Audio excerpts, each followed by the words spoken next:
Hi hello ಸ್ನೇಹಿತರೆ, ಎಲ್ಲರಿಗೂ ನಮಸ್ಕಾರ. ನಾನು ನಿಮ್ಮ ಕಿಶನ್ ರಮೇಶ್. ನೀವು ನೋಡ್ತಾ ಇದ್ದೀರಿ ಡಾಕ್ಟರ್ ಮೆಕ್ಯಾನಿಕ್ 360. ಸೊ ಇನ್ನೂ ನಮ್ಮ ಈ ಚಾನಲ್ಗೆ ಸಬ್ಸ್ಕ್ರೈಬ್ ಮಾಡ್ಕೊಂಡಿಲ್ಲ, ನನ್ನ ಚಾನಲ್ ಡಾಕ್ಟರ್ ಮೆಕ್ಯಾನಿಕ್ 360ಗೆ ಸಬ್ಸ್ಕ್ರೈಬ್ ಮಾಡ್ಕೊಂಡಿಲ್ಲ ಅಂತಂದ್ರೆ ಇವಾಗಲೇ ಹೋಗಿ ಸಬ್ಸ್ಕ್ರೈಬ್ ಮಾಡ್ಕೊಳ್ಳಿ, ಮತ್ತೆ ಬೆಲ್ ಐಕನ್ ಕೂಡ ಕ್ಲಿಕ್ ಮಾಡಿ.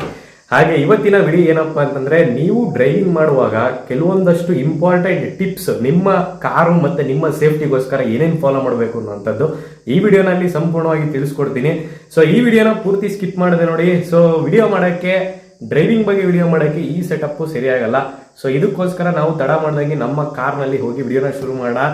ಅದಕ್ಕಿಂತ ಮುಂಚೆ ನೀವು ನನ್ನ ಚಾನಲ್ಗೆ ಮೊದಲನೇ ಬಾರಿ ವಿಸಿಟ್ ಮಾಡ್ತಿದ್ರೆ ಹೋಗಿ ಸಬ್ಸ್ಕ್ರೈಬ್ ಮಾಡ್ಕೊಳ್ಳಿ, ಮತ್ತೆ ಬೆಲ್ ಐಕನ್ ಕೂಡ ಕ್ಲಿಕ್ ಮಾಡಿ. ಬನ್ನಿ ತಡ ಮಾಡ್ದಂಗೆ ವಿಡಿಯೋನ ಶುರು ಮಾಡೋಣ.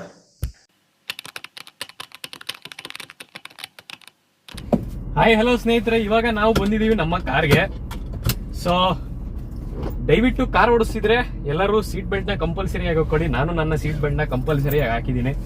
ಸೊ ಇವತ್ತಿನ ಟಾಪಿಕ್ ನೀವು ನಮ್ಮ ಟೈಟಲ್ ಮತ್ತೆ ತಮ್ಮನೇಲಿ ನೋಡಿ ಗೊತ್ತಾಗಿರುತ್ತೆ.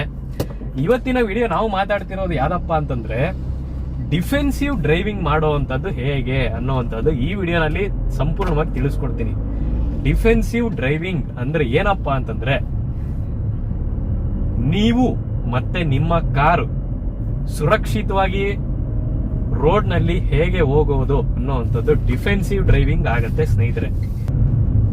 ಏನೇನ್ ಬರುತ್ತೆ ಆಬ್ಸ್ಟೆಕಲ್ಸ್ ಅಂತಂದ್ರೆ, ಯಾವ್ಯಾವ ತರ ಸಮಸ್ಯೆಗಳು ಬರುತ್ತೆ, ಅದನ್ನೆಲ್ಲ ಹೇಗೆ ಎದುರಿಸ್ತೀರಿ ಡ್ರೈವಿಂಗ್ ಮಾಡುವಂತ ಟೈಮ್ ನಲ್ಲಿ ಅನ್ನೋವಂಥದ್ದು ಆಗಿರುತ್ತೆ. ಏನಪ್ಪ ಅಂತಂದ್ರೆ, ನೀವು ಹೊಸದಾಗಿ ಕಾರ್ ಕಲಿತಿದ್ರೆ ಕೆಲವೊಬ್ರು ಏನ್ ಮಾಡ್ತಾರಪ್ಪ ಅಂತಂದ್ರೆ, ಸುಮಾರಷ್ಟು ಎಕ್ಸ್ಪೀರಿಯನ್ಸ್ ಆಗಿದೆ ನನಗೆ ಡ್ರೈವಿಂಗ್ ಮಾಡುವಂತ ಸಮಯದಲ್ಲಿ.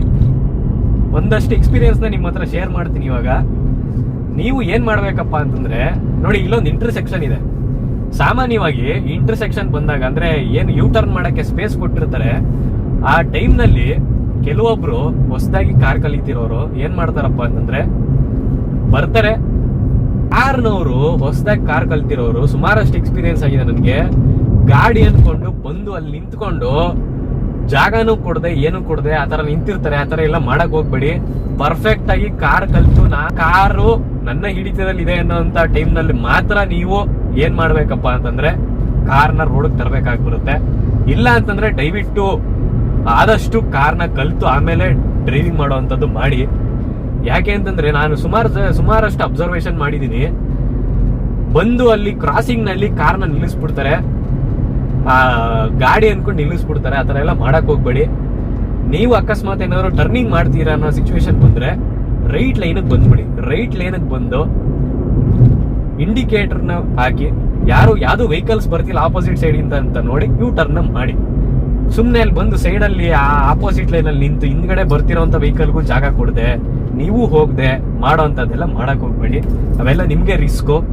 ಮತ್ತೆ ಇನ್ನೊಂದು ಏನಪ್ಪಾ ಅಂತಂದ್ರೆ, ಡಿಫೆನ್ಸಿವ್ ಡ್ರೈವಿಂಗ್ ನಲ್ಲಿ ನೀವು ಅಕಸ್ಮಾತ್ ಹೊಸದಾಗಿ ಯಾವ್ದಾದ್ರು ಹೊಸ ಪ್ರದೇಶಗಳಿಗೆ ಹೋಗ್ತಿದ್ದೀರಾ ಅಂತಂದ್ರೆ, ಕಾರ್ನ ತಗೊಂಡು ಯಾವ್ದಾದ್ರು ಹೊಸ ಜಾಗಗಳಿಗೆ ಹೋಗ್ತಿದ್ದೀರಾ ಅಂತಂದ್ರೆ, ನಿಮ್ಮ ಈಗೋ ಅನ್ನೋಂಥದ್ದು ಬಿಟ್ಬಿಡಿ, ಅಹಂ ಅನ್ನೋಂಥದ್ದು ಬಿಟ್ಬಿಡಿ. ಯಾಕೆ ಅಂತಂದ್ರೆ, ಕೆಲವೊಂದಷ್ಟು ಕಡೆ ಏನಾಗತ್ತಪ್ಪ ಅಂತಂದ್ರೆ, ನೋಡಿ ಅಲ್ಲಿ ಕಾರ್ ಏನ್ ಬರ್ತಿದೆ ಅವ್ರಿಗೆ ಒಂದು ಸಿಗ್ನಲ್ ಮಾಡಿ, ಹಾರನ್ ಮಾಡಿ, ಆಮೇಲೆ ಮೂವ್ ಮಾಡಿ. ಸೊ ಹೊಸ ಪ್ರದೇಶಗಳಿಗೆ ಹೋದಾಗ ಏನ್ ಮಾಡ್ತಾರಪ್ಪ ಡ್ರೈವರ್ಗಳು ತಪ್ಪು ಅಂತಂದ್ರೆ, ಹೊಸದಾಗಿ ಕಾರ್ ಕಲ್ತಿರೋರು ಅಥವಾ ಕಾರ್ ಓಡಿಸ್ತಿರೋರು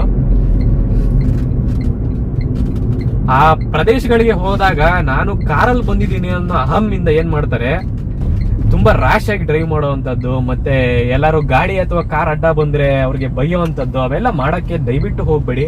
ಯಾಕೆ ಅಂತಂದ್ರೆ, ಅಕಸ್ಮಾತ್ ಎದುರುಗಡೆ ಬರ್ತಾ ಇರುವಂತ ವೆಹಿಕಲ್ ಅವರು, ಗಾಡಿಯವರು ಅಕಸ್ಮಾತ್ ನಿಮ್ಗಿಂತ ಸ್ಟ್ರಾಂಗ್ ಆಗಿದ್ರು ಅಂತಂದ್ರೆ ಜಗಳಗಳಾಗುವಂತ ಸಾಧ್ಯತೆಗಳು ತುಂಬಾ ಜಾಸ್ತಿ ಇರುತ್ತೆ. ಆತರ ಎಲ್ಲ ದಯವಿಟ್ಟು ಮಾಡ್ಕೊಳಕ್ ಹೋಗ್ಬೇಡಿ. ಡಿಫೆನ್ಸಿವ್ ಡ್ರೈವಿಂಗ್ ಅಲ್ಲಿ ನೀವು ನಿಮ್ಮ ಪ್ರೊಟೆಕ್ಷನ್ ಅಲ್ಲಿ ಇರಬೇಕು. ನೀವು ಕಾರ್ನ ಆಚೆ ತಂದಾಗ ಮತ್ತೆ ನಿಮ್ಮ ಕಾರ್ನ ಹೇಗೆ ಸೇಫ್ಟಿ ಮಾಡುವಂತದ್ದು ಅನ್ನುವಂಥದ್ದು ನಿಮ್ಮ ತಲೆನಲ್ಲಿ ಫಸ್ಟ್ ಇರ್ಬೇಕಾಗುತ್ತೆ. ಮತ್ತೆ ಈ ಎದುರುಗಡೆ ಏನ್ ಬಸ್ಸು ಅಥವಾ ಒಂದು ವ್ಯಾನ್ ಹೋಗ್ತಿದೆ, ಇವರಿಂದ ಆದಷ್ಟು ಅವಾಯ್ಡ್ ಮಾಡಿ, ಡಿಸ್ಟೆನ್ಸ್ ನ ಮೇಂಟೈನ್ ಮಾಡಿ. ಹೊಸದಾಗಿ ಡ್ರೈವಿಂಗ್ ಮಾಡ್ತೀರಾ ಅಂತಂದ್ರೆ, ಅಕಸ್ಮಾತ್ ಏನಾದ್ರೂ ನೀವು ಹೊಸದಾಗಿ ಡ್ರೈವಿಂಗ್ ಮಾಡ್ತಿಲ್ಲ ಅಂತಂದ್ರೆ ಅದ್ರದ್ದೇನು ಅವಶ್ಯಕತೆ ಇಲ್ಲ. ನೀವು ನಿಮ್ಮ ರಿಯಾಕ್ಷನ್ ಏನಿರುತ್ತೆ ಅನ್ನೋ ಅಂತದ್ದು ಮ್ಯಾಟರ್ ಆಗುತ್ತೆ ತುಂಬಾ ಡ್ರೈವಿಂಗ್ ನಲ್ಲಿ. ಅಂದ್ರೆ ನೀವು ಆದಷ್ಟು ಬೇಗ ಹೆಂಗ್ ರಿಯಾಕ್ಟ್ ಮಾಡ್ತೀರಾ. ಇವಾಗ ನಾನು ಆ ಬಸ್ ಹಿಂದೆ ಹೋಗ್ತಾ ಇದ್ದೀನಿ, ಸಡನ್ ಆಗಿ ಬಸ್ ಬ್ರೇಕ್ ಆಗ್ತು ಅಂತಂದ್ರೆ ನಾನು ಎಷ್ಟು ಬೇಗ ನನ್ನ ಕಾರ್ನ ಸ್ಟಾಪ್ ಮಾಡಬಹುದು ಅನ್ನೋಂಥ ಕೇಪಬಿಲಿಟಿ ನನಗೆ ಗೊತ್ತಿದೆ. ಆ ತರ ಏನಾದ್ರು ಕೇಪಬಿಲಿಟಿ ನಿಮ್ಮಲ್ಲಿ ಇದ್ರೆ ಮಾತ್ರ ಈ ತರ ಬಸ್ ಹಿಂದೆ ಹೋಗಿ. ಇಲ್ಲ ಅಂತಂದ್ರೆ ಇಂಡಿಕೇಟರ್ ಹಾಕಿ ರೈಟ್ ಬಂದ್ಬಿಡಿ.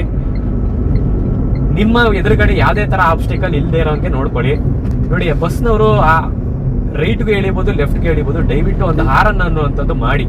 ಯಾಕೆ ಅಂತಂದ್ರೆ ಡ್ರೈವರು ಅಲರ್ಟ್ ಆಗ್ತಾರೆ, ಒಂದು ಹಿಂದ್ಗಡೆ ಒಂದು ಕಾರ್ ಬರ್ತಿದೆ ಅನ್ನುವಂಥ ಅಲರ್ಟ್ ನಿಮ್ಗೆ ಅವ್ರಿಗೆ ಸಿಗೋವಂಥದ್ದು ಆಗುತ್ತೆ. ಹಾಗೆ ಹೊಸದಾಗಿ ಹೊಸ ಪ್ರದೇಶಗಳಿಗೆ ಹೋದಾಗ ನೀವು ನಿಮ್ಮ ತಲೆನಲ್ಲಿ ಇಟ್ಕೋಬೇಕಾದಂತ ಮೊದಲನೇದ ವಿಷಯ ಏನಪ್ಪಾ ಅಂತಂದ್ರೆ, ತುಂಬಾ ಅಗ್ರೆಸಿವ್ ಆಗಿ ಡ್ರೈವಿಂಗ್ ಮಾಡುವಂತದ್ದು ಮಾಡಬೇಡಿ. ಮತ್ತೆ ಎದುರುಗಡೆ ಬರ್ತಿರೋಂತ ಗಾಡಿಗಳು ಅಥವಾ ವೆಹಿಕಲ್ಸ್ ಏನಿದೆ ಅವ್ರಿಗೆ ರೆಸ್ಪೆಕ್ಟ್ ಮಾಡಿ, ಅವರು ನಿಮ್ಗೆ ರೆಸ್ಪೆಕ್ಟ್ ಮಾಡ್ತಾರೆ. ಮತ್ತೆ ನೀವ್ ಏನೇ ಮಾತಾಡ್ಬೇಕು ಅಂತಂದಿದ್ರು ಅಕಸ್ಮಾತ್ ಅವ್ರದೇ ತಪ್ಪಿರ್ಲಿ, ತುಂಬಾ ಜೋರಾಗಿ ಮಾತಾಡುವಂಥದ್ದು ಮಾಡಬೇಡಿ. ದಯವಿಟ್ಟು ಒಂದು ತುಂಬಾ ಕಮ್ಮಿ ಟೋನ್ ಅಲ್ಲಿ, ಅಂದ್ರೆ ತುಂಬಾ ಲೋ ವಾಯ್ಸ್ ಅಲ್ಲಿ ಮಾತಾಡಿ. ಅವಾಗ ಅವ್ರಿಗೂ ಅರ್ಥ ಆಗುತ್ತೆ, ಏನ್ ಹೇಳ್ಬೇಕು ಹೇಳಿ. ನೀವು ಯಾವಾಗ ಜೋರ್ ಮಾಡಕ್ ಹೋಗ್ತೀರಾ ಅವರು ನಿಮ್ಗೆ ಅಫೆಂಡ್ ಆಗ್ತಾರೆ. ಆ ತರದೆಲ್ಲ ಮಾಡಕ್ ಹೋಗ್ಬೇಡಿ. ಸೊ ಈ ತರ ಡ್ರೈವಿಂಗ್ ಅಲ್ಲಿ ಈ ತರ ಸುಮಾರು ಸಿಚುವೇಶನ್ಸ್ ಬರ್ತವೆ. ಯಾವಾಗ ಕೆಲವೊಬ್ರು ಗಾಡಿಯವರು ಸಡನ್ ಆಗಿ ಅಡ್ಡ ಬಂದ್ರು ಅಂತಂದ್ರೆ ಅವ್ರಿಗೆ ನಿಲ್ಲಿಸ್ಕೊಂಡು ಭಯ ಅಂತದವೆಲ್ಲ ಮಾಡಕ್ ಹೋಗ್ಬೇಡಿ. ತಪ್ಪಿದ್ರೆ ಅವ್ರೇನಾದ್ರು ತಪ್ಪಿದ್ರೆ ನಿಧಾನವಾಗಿ ಹೇಳಿ, ಅರ್ಥ ಮಾಡ್ಕೋತಾರೆ. ಅಕಸ್ಮಾತ್ ಏನಾದ್ರು ನೀವು ಜೋರ್ ಮಾಡ್ತು ಅಂತಂದ್ರೆ ಎದುರುಗಡೆ ಇರೋ ಪರ್ಸನ್ ಏನಾದ್ರು ಜೋರಾಗಿತ್ತು ಅಂತಂದ್ರೆ ನಿಮ್ಗೆ ಬಹಳ ಸಮಸ್ಯೆ ಆಗುವಂತದ್ದು ಆಗುತ್ತೆ, ಜಗಳಗಳಾಗುವಂಥದ್ದು. ಅವೆಲ್ಲ ಅವಾಯ್ಡ್ ಮಾಡಬೇಕು ಡ್ರೈವಿಂಗ್ ಅಲ್ಲಿ. ಮತ್ತೆ ನೀವು ನಿಮ್ಮ ಕಾರ್ ನಲ್ಲಿ ಎಕ್ಸ್ಪೆರಿಮೆಂಟ್ ಗಳನ್ನ ದಯವಿಟ್ಟು ಮಾಡಕ್ ಹೋಗ್ಬೇಡಿ. ಹೊಸದಾಗಿ ಕಾರ್ ಕಲಿತಿರೋರ್ಗೆ ಹೇಳ್ತಿರೋದು ನಾನು, ಎಕ್ಸ್ಪೆರಿಮೆಂಟ್ ಗಳು ಏನಪ್ಪಾ ಅಂತಂದ್ರೆ ಸುಮ್ನೆ ರೈಟ್ ಹೋಗೋದು, ಲೆಫ್ಟ್ ಹೋಗೋದು, ರೈಟ್ ಹೋಗೋದು, ಲೆಫ್ಟ್ ಹೋಗೋದು, ಆತರ ಎಲ್ಲ ಮಾಡಕ್ ಹೋಗ್ಬೇಡಿ. ಫಿಕ್ಸ್ ಆಗ್ಬಿಡಿ, ನಾನು ಯಾವ ಲೇನಲ್ಲಿ ಹೋಗ್ಬೇಕು ಅನ್ನೋಂಥದ್ದು ಫಿಕ್ಸ್ ಆಗ್ಬಿಡಿ. ಆ ಲೇನಲ್ಲಿ ಮಾತ್ರ ಟ್ರಾವೆಲ್ ಮಾಡಿ. ನೀವು ಆ ಕಡೆ ಈ ಕಡೆ ಹೋಗ್ತಿದ್ರೆ ಹಿಂದ್ಗಡೆ ಬರ್ತಿರೋಂತ ಕಾರ್ಗೂ ಕನ್ಫ್ಯೂಷನ್ ಆಗುತ್ತೆ. ಅಕಸ್ಮಾತ್ ಸಿಂಗಲ್ ಲೇನ್ ಇತ್ತು ಅಂತಂದ್ರೆ, ಈ ತರ ಸಿಂಗಲ್ ಲೇನ್ ಇತ್ತು ಅಂತಂದ್ರೆ ಎದುರುಗಡೆ ಬರ್ತಾ ಇರೋಂತ ವೆಹಿಕಲ್ಗೂ ಕನ್ಫ್ಯೂಷನ್ ಆಗುತ್ತೆ, ಹಿಂದ್ಗಡೆ ಬರ್ತಾ ಇರೋಂತ ವೆಹಿಕಲ್ಗೂ ಕನ್ಫ್ಯೂಷನ್ ಆಗುತ್ತೆ. ಮತ್ತೆ ಅಕ್ಕಪಕ್ಕ ಹೋಗ್ತಾ ಇರೋಂತ ಬೈಕ್ ಅವ್ರಿಗೂ ಕನ್ಫ್ಯೂಷನ್ ಮಾಡಕ್ ಹೋಗ್ಬೇಡಿ. ಮತ್ತೆ ಯಾರೇ ಹೊಸದಾಗಿ ಕಾರ್ ಕಲಿತಿದ್ರು ಎಲ್ ಬೋರ್ಡ್ ಅನ್ನೋಂಥದ್ದು ಹಾಕ್ಸಿ. ಎಲ್ ಅಂತ ಸ್ಟಿಕ್ಕರ್ ಬರುತ್ತೆ, ಯಾವ್ದೇ ರೇಡಿಯಂ ಅಂಗಡಿಗಳಲ್ಲಿ ಸಿಗೋವಂಥದ್ದು. ಅಲ್ಲಿ ಹೋಗಿ ಒಂದ್ ₹100 ಖರ್ಚು ಮಾಡಿದ್ರೆ ಅವರು ಸ್ಟಿಕ್ಕರ್ ಹಾಕೊಡ್ತಾರೆ. ಅದನ್ನ ಹಾಕಿಸ್ಕೊಂಡು ದಯವಿಟ್ಟು ಓಡಾಡಿ. ಎಲ್ ಬೋರ್ಡ್ ನ ಏನಕ್ಕೆ ಯೂಸ್ ಮಾಡ್ತೀವಪ್ಪ ಅಂತಂದ್ರೆ, ನಾನು ಇನ್ನ ಕಾರ್ನ ಕಲಿತಾ ಇದ್ದೀನಿ, ಪರ್ಫೆಕ್ಟ್ ಆಗಿ ಕಲ್ತಿಲ್ಲ, ನನ್ನ ಸುತ್ತಮುತ್ತ ಆದಷ್ಟು ನಿಮ್ಮ ಸುರಕ್ಷತೆಯಲ್ಲಿ ಹೋಗಿ ಏನೋ ಅಂತದ್ದು ಇನ್ನೊಂದು ಡ್ರೈವರ್ಗಳೇ ತಿಳಿಸುವಂತ ಮಾಹಿತಿ ಎಲ್ ಬೋರ್ಡ್ ಆಗಿರುತ್ತೆ. ಸೊ ದಯವಿಟ್ಟು ನೀವು ಕಾರ್ನ ಪರ್ಚೇಸ್ ಮಾಡಾದ್ಮೇಲೆ ಎಲ್ ಬೋರ್ಡ್ ಅನ್ನೋಂಥದ್ದು ಕಂಪಲ್ಸರಿಯಾಗಿ ಹಾಕ್ಸಿ. ಸಡನ್ ಆಗಿ ಬ್ರೇಕ್ ಹಾಕುವಂಥದ್ದು, ಸಡನ್ ಆಗಿ ಮೂವ್ ಮಾಡುವಂಥದ್ದು, ಸಡನ್ ಆಗಿ ಲೆಫ್ಟ್ ಬರುವಂಥದ್ದು, ಆ ತರ ಇದೆಲ್ಲ ಮಾಡಕ್ ಹೋಗ್ಬೇಡಿ. ಇವೆಲ್ಲ ತುಂಬಾ ಅನ್ಸೇಫ್ ಹ್ಯಾಬಿಟ್ಸ್ ಡ್ರೈವಿಂಗ್ ನಲ್ಲಿ. ಮತ್ತೆ ಇಮಿಡಿಯೇಟ್ ಆಗಿ ಬ್ರೇಕ್ ಹಾಕುವಂಥದ್ದು ಮಾಡಬೇಡಿ. ಇವಾಗ ನಾನು ಬ್ರೇಕ್ ಹಾಕ್ಬೇಕು ಅನ್ನೋಂತ ಇದ್ದಿದ್ರೆ ಅಲ್ಲಿ ಅಷ್ಟು ದೂರದಿಂದನೇ ಬ್ರೇಕ್ ಹಾಕೊಂಡು ಬನ್ನಿ. ಯಾಕೆ ಅಂತಂದ್ರೆ ಅದು ನಿಮ್ಗೂ ಒಳ್ಳೇದು, ನಿಮ್ಮ ಸುತ್ತಮುತ್ತ ಇರುವಂತ ವೆಹಿಕಲ್ಸ್ಗೂ ಒಳ್ಳೇದು. ಸಡನ್ ಆಗಿ ಬಂದು ನಾನು ಸಡನ್ ಆಗಿ ಬ್ರೇಕ್ ಹಾಕ್ತು ಅಂತಂದ್ರೆ ಹಿಂದ್ಗಡೆ ಬರ್ತಾ ಇರುವಂತ ವೆಹಿಕಲ್ ಸ್ಪೀಡ್ ಅಲ್ಲಿ ಇತ್ತು ಅಂತಂದ್ರೆ ನಿಮ್ಮ ಕಾರ್ಗೆ ಬಂದು ಆಕ್ಸಿಡೆಂಟ್ ಮಾಡ್ಕೊಳ್ಳುವಂತ ಚಾನ್ಸಸ್ ತುಂಬಾ ಜಾಸ್ತಿ ಇರುತ್ತೆ. ನೋಡಿ, ನನ್ಗೆ ಇಲ್ಲಿ ಬ್ರೇಕ್ ಹಾಕ್ಬೇಕು ಅಂತ ಬಂತು, ಯಾಕೆಂದ್ರೆ ಆಟೋ ಆಪೋಸಿಟ್ ಅಲ್ಲಿ ಬರ್ತಿದೆ, ನಾನು ಅಲ್ಲಿಂದಾನೇ ಬ್ರೇಕ್ ಅಪ್ಲೈ ಮಾಡ್ಕೊಂಡು ಬಂದೆ. ಆತರ ಎಲ್ಲ ಮಾಡಿ, ಇವೆಲ್ಲ ಒಳ್ಳೆ ಹ್ಯಾಬಿಟ್ಸ್. ನೋಡಿ, ಇವರು ಸ್ಲೋ ಆಗಿ ಹೋಗ್ತಿದ್ದಾರೆ, ಒಂದು ಹಾರನ್ ಮಾಡಿ ಓವರ್ಟೇಕ್ ಮಾಡಿ. ಎದುರುಗಡೆ ಯಾವ್ದಾದ್ರು ವೆಹಿಕಲ್ಸ್ ಬರ್ತಿಲ್ಲ ಅಥವಾ ಏನು ಆಬ್ಸ್ಟಿಕಲ್ಸ್ ಇಲ್ಲ ಅಂತಂದ್ರೆ ಓವರ್ಟೇಕ್ ಮಾಡಿ. ಇಲ್ಲ ಅಂತಂದ್ರೆ ಅವ್ರು ನಿಧಾನಕ್ಕೆ ಹೋಗ್ತಿದ್ರೆ ಅವ್ರ ಹಿಂದೆನೆ ನಿಧಾನವಾಗಿ ಹೋಗಿ, ಎಲ್ಲಿ ಚಾನ್ಸ್ ಸಿಗುತ್ತೋ ಆವಾಗ ಓವರ್ಟೇಕ್ ಅನ್ನೋಂಥದ್ದು ಮಾಡಿ. ನೀವು ಯಾವತ್ತೂ ಎದುರುಗಡೆ ಬರ್ತಿರೋಂತ ಕಾರ್ಗೆ ಅಥವಾ ಗಾಡಿಗೆ ಕನ್ಫ್ಯೂಷನ್ ಅನ್ನೋಂಥದ್ದು ಮಾಡಕ್ ಹೋಗ್ಬೇಡಿ. ಕೆಲವೊಬ್ರು ಏನ್ ಮಾಡ್ತಾರಪ್ಪ ಅಂತಂದ್ರೆ ಹೋಗ್ತಾ ಇರ್ತಾರೆ ರೋಡಲ್ಲಿ. ನನಗೆ ಇದು ಸುಮಾರು ಸಲ ಎಕ್ಸ್ಪೀರಿಯನ್ಸ್ ಆಗಿದೆ. ಸುಮಾರು ಸಲ ಡ್ರೈವಿಂಗ್ ಮಾಡ್ಬೇಕಾದ್ರೆ ನಾನು ಸುಮಾರು ಸಲ ನೋಡಿದೀನಿ ಇನ್ಸಿಡೆಂಟ್ಗಳು. ಏನ್ ಮಾಡ್ತಾರಪ್ಪ ಅಂತಂದ್ರೆ ಕೆಲವೊಂದು ಡ್ರೈವರ್ಗಳು, ಹೊಸದಾಗಿ ಕಲಿತಾ ಇರೋಂತ ಡ್ರೈವರ್ಗಳು, ದಯವಿಟ್ಟು ನಿಮ್ಮ ತಲೆನಲ್ಲಿ ನಿಮ್ಮ ತರನೇ ಯಾರು ಗಾಡಿಗೆ ಅಥವಾ ಕಾರ್ ಓಡಿಸಲ್ಲ ಅನ್ನೋಂಥದ್ದು ತಲೆ ಇಟ್ಕೊಂಡು ಗಾಡಿ ಓಡಿಸಿ ಅಥವಾ ಕಾರ್ ಓಡಿಸಿ. ಯಾಕೆ ಅಂತಂದ್ರೆ ಕೆಲವೊಂದಷ್ಟು ಸಿಚುವೇಶನ್ಸ್ ಅಲ್ಲಿ ಏನಾಗುತ್ತಪ್ಪ ಅಂತಂದ್ರೆ ತುಂಬಾ ರ್ಯಾಶ್ ಆಗಿ ಡ್ರೈವಿಂಗ್ ಮಾಡ್ಬಿಡ್ತಾರೆ ಎಲ್ಲಿ ಯಾರು ಹೊಸದಾಗಿ ಡ್ರೈವಿಂಗ್ ಕಲಿತಿರೋರು. ಮತ್ತೆ ಇನ್ನೊಂದು ಹೇಳಕ್ ಇಷ್ಟಪಡ್ತೀನಿ, ಡ್ರೈವಿಂಗ್ ಮಾಡುವಂತ ಟೈಮ್ ನಲ್ಲಿ ನೀವು ಎಲ್ ಬೋರ್ಡ್ ಆಗಿದ್ರೆ ದಯವಿಟ್ಟು ನಿಮ್ಮ ಸ್ಪೀಡ್ ಏನಿದೆ 60 ಕಿಲೋಮೀಟರ್ ಗಿಂತ ಜಾಸ್ತಿ ಆಗಬಾರ್ದು. 60 ಕಿಲೋಮೀಟರ್ ಒಳಗಡೆನೆ ಇರ್ಬೇಕು ನಿಮ್ ಸ್ಪೀಡು. ಹೈವೇ ಏನಾದ್ರು ಬಂತು ಅಂತಂದ್ರೆ ಒಂದ್ 80 ತನಕ ಲಿಮಿಟ್ ಇದೆ, 70-80 ತನಕ ಅಷ್ಟೇ ಹೋಗ್ಬೇಕಾಗಿರೋಂಥದ್ದು. ಅದ್ರ ಮೇಲೆ ನೀವು ಹೋಗುವಂತ ಯಾವುದೇ ಎಕ್ಸ್ಪೆರಿಮೆಂಟ್ ನ ಮಾಡಕ್ಕೆ ಹೋಗ್ಬೇಡಿ. ನಾನು ಏನ್ ಎಕ್ಸ್ಪೀರಿಯನ್ಸ್ ಬಗ್ಗೆ ಮಾತಾಡ್ತಿದ್ನಪ್ಪ ಅಂತಂದ್ರೆ, ಕೆಲವೊಬ್ರು ಏನ್ ಮಾಡ್ತಾರಪ್ಪ ಅಂತಂದ್ರೆ ಈ ತರ ಡಬಲ್ ಲೇನ್ ಇರುತ್ತೆ ಅಂದ್ಕೊಳ್ಳಿ ಸ್ನೇಹಿತರೆ. ಇವಾಗ ನಾನು ಆ ಲೆಫ್ಟ್ ಲೇನ್ ಅಲ್ಲಿ ಇದೀನಿ. ಸೊ ಈ ಲೆಫ್ಟ್ ಲೇನ್ ಅಲ್ಲಿ ಇರುವಂತ ಟೈಮ್ ನಲ್ಲಿ ಕೆಲವೊಬ್ರು ನನ್ನ ಹಿಂದ್ಗಡೆ ಬರ್ತಾ ಇರುವಂತ ವೆಹಿಕಲ್, ಕೆಲವೊಬ್ರು ಲರ್ನರ್ ಆಗಿದ್ರೆ ಏನ್ ಮಾಡ್ತಾರಪ್ಪ ಅಂತಂದ್ರೆ ಓವರ್ಟೇಕ್ ಮಾಡ್ತಾರೆ. ಓವರ್ಟೇಕ್ ಮಾಡಿ ನನ್ನ ಕಾರ್ನ ಸಮೇತ ಪಕ್ಕದಲ್ಲೇ ಹೋಗುವಂತದ್ದು ಆತರ ಎಲ್ಲ ಮಾಡಕ್ ಹೋಗ್ಬೇಡಿ.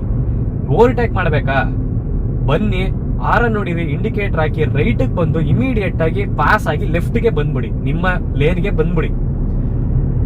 ನೀವು ನನ್ನ ಪಕ್ಕದಲ್ಲೇ ಟ್ರಾವೆಲ್ ಮಾಡ್ತಿರೋಂಥದ್ದು ಮಾಡಿದ್ರೆ ನನಗೂ ಡಿಸ್ಟರ್ಬೆನ್ಸ್ ಆಗುತ್ತೆ, ನನಗೂ ಆ ಕಡೆ ಈ ಕಡೆ ಹೋಗುವಂತ ಯಾವುದೇ ತರ ಚಾನ್ಸಸ್ ಸಿಗೋದಿಲ್ಲ. ಆತರ ಎಲ್ಲ ಮಾಡಕ್ ಹೋಗ್ಬೇಡಿ. ಇದೆಲ್ಲ ಡ್ರೈವಿಂಗ್ ನಲ್ಲಿ ಕೆಲವೊಬ್ಬರಿಗೆ ತುಂಬಾ ತೊಂದರೆ ಉಂಟು ಮಾಡುತ್ತೆ. ಆತರ ಎಲ್ಲ ಮಾಡಕ್ ಹೋಗ್ಬೇಡಿ. ಓವರ್ಟೇಕ್ ಮಾಡ್ಬೇಕಾ, ನೋಡಿ ನನ್ನ ಹಿಂದ್ಗಡೆ ಒಂದು ಕಾರ್ ಬರ್ತಿದೆ, ಅವರು ಅಕಸ್ಮಾತ್ ಅರ್ಜೆಂಟ್ ಅಲ್ಲಿ ಇದ್ರೆ ನಾನು ಲೆಫ್ಟ್ ಬಂದ್ಬಿಡ್ತೀನಿ.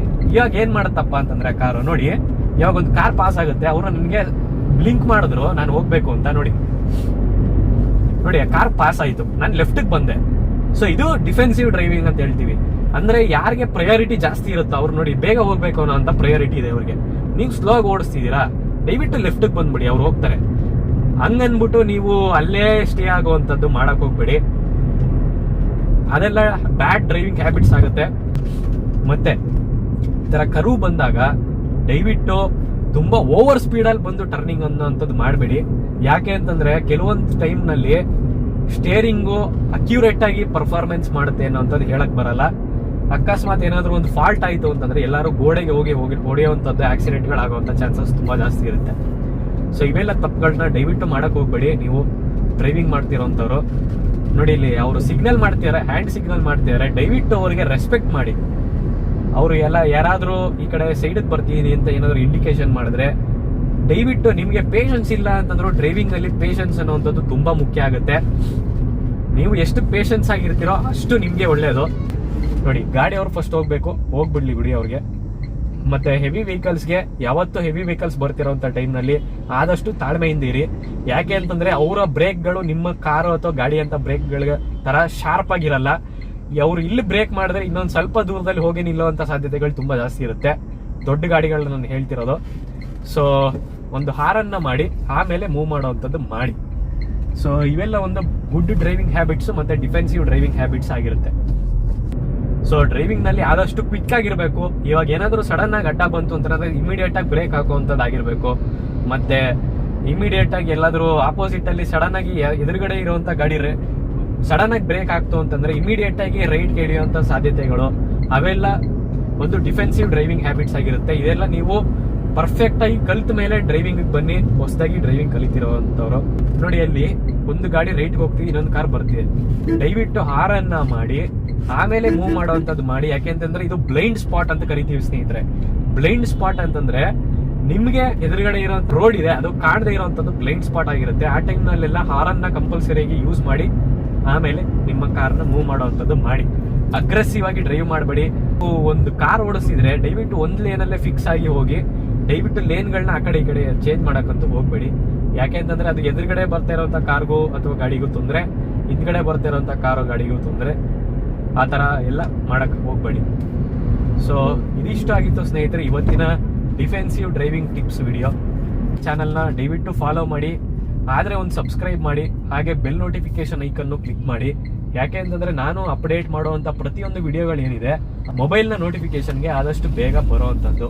ಸೊ ಈ ವಿಡಿಯೋ ಏನಾದ್ರು ನೀವು ಇಷ್ಟ ಆಗಿದ್ರೆ ನಿಮಗೆ ದಯವಿಟ್ಟು ಒಂದು ಲೈಕ್ ಮಾಡಿ, ಶೇರ್ ಮಾಡಿ, ಹಾಗೆ ನನ್ನ ಚಾನಲ್ ಡಾಕ್ಟರ್ ಮೆಕ್ಯಾನಿಕ್ 360ಗೆ ಸಬ್ಸ್ಕ್ರೈಬ್ ಮಾಡ್ಕೊಳ್ಳಿ ಮತ್ತೆ ಸಪೋರ್ಟ್ ಮಾಡಿ. ಸೊ ಮುಂದಿನ ವಿಡಿಯೋನಲ್ಲಿ ಸಿಗೋವರೆಗೂ ಸ್ನೇಹಿತರೆ ಎಲ್ಲರೂ ಹೆಲ್ಮೆಟ್ ಹಾಕೊಳ್ಳಿ, ಗಾಡಿ ಓಡಿಸ್ತಿದ್ರೆ, ಕಾರ್ ಓಡಿಸಿದ್ರೆ ಸೀಟ್ ಬೆಲ್ಟ್ನ ಕಂಪಲ್ಸರಿಯಾಗಿ ವೇರ್ ಮಾಡಿ, ಸುರಕ್ಷಿತವಾಗಿ ಓಡಾಡಿ. ಧನ್ಯವಾದ.